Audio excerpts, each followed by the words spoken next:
Salut. Dans un texte philosophique, avez-vous la certitude de pouvoir identifier le thème, la thèse, la problématique, les arguments et les concepts? Plus de soucis. Nous allons résoudre ce problème maintenant.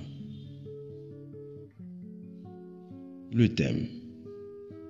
Étymologiquement, le thème vient du latin thema, qui se traduit par ce qui est posé.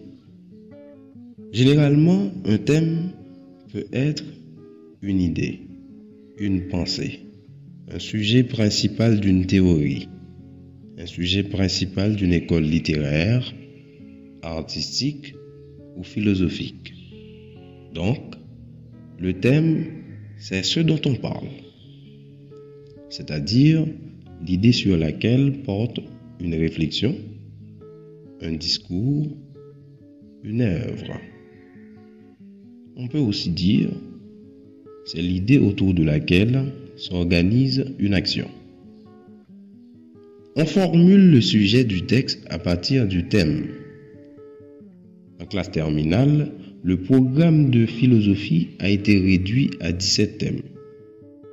L'art, le bonheur, la conscience, le devoir, l'état, l'inconscient, la justice, le langage, la liberté, la nature, la raison, la religion, la science, la technique, le temps, le travail et la vérité. Pour trouver le thème, on pose la question: de quoi parle l'auteur dans ce texte? La thèse. Selon son étymologie, la thèse vient du grec thésis, qui signifie action de poser. Si le thème est posé, c'est grâce à la thèse, c'est-à-dire le thème est le sujet abordé par le texte, ou c'est la matière ou proposition que l'on entreprend de prouver ou d'éclaircir. Mais pour arriver à cette preuve ou cet éclaircissement du thème, il vous faut une thèse. Donc, la thèse est l'opinion ou le point de vue de l'auteur sur le thème. En une phrase, la thèse formule l'essentiel de ce que dit l'auteur. La thèse est tout simplement la synthèse du texte. Selon Louis Althusser, nous comprenons qu'une thèse n'est pas une proposition scientifique. Elle ne relève pas de la connaissance, mais de la pratique. Une thèse n'est ni vraie ni fausse, ni démontrable ni falsifiable, mais elle peut être juste ou non. La thèse peut être juste, certes, mais ce n'est pas parce qu'elle correspondrait à la justice, c'est plutôt parce qu'elle fait preuve de justesse. Généralement, le philosophe énonce sa thèse au début du texte, avant son argumentation, ou à la fin après avoir argumenté. Pour trouver la thèse, il faut poser cette question. Quelle est l'opinion de l'auteur sur le sujet? Attention, la thèse peut être exprimée soit explicitement ou implicitement. Explicitement, dans ce cas, elle est déjà formulée par l'auteur en une seule phrase dans le texte. Implicitement, dans le cas pareil, c'est le lecteur qui va formuler la thèse avancée par l'auteur à partir de sa compréhension du texte. Qu'en est-il de la problématique? Généralement, la problématique est l'art de poser les bonnes questions.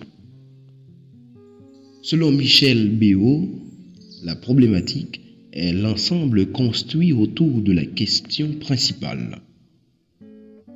Dans un texte philosophique, la problématique est la question fondamentale à laquelle la thèse répond.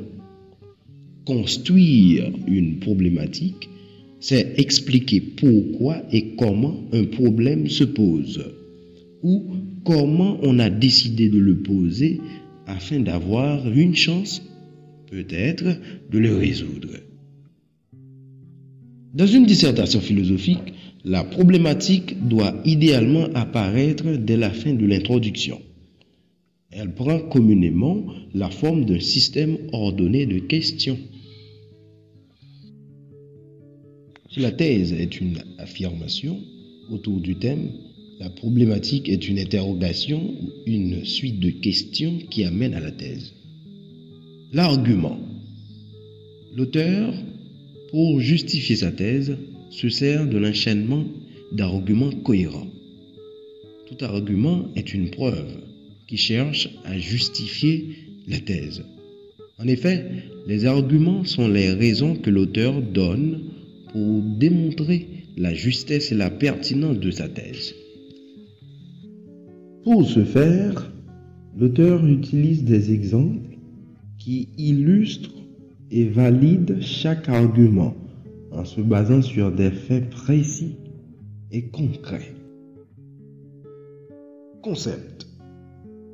Mis à part les arguments, l'auteur se sert des concepts qui lui permettent de corroborer sa thèse. L'auteur est devenu, en ce sens, un manipulateur d'idées et ces idées sont fortement reliées entre elles.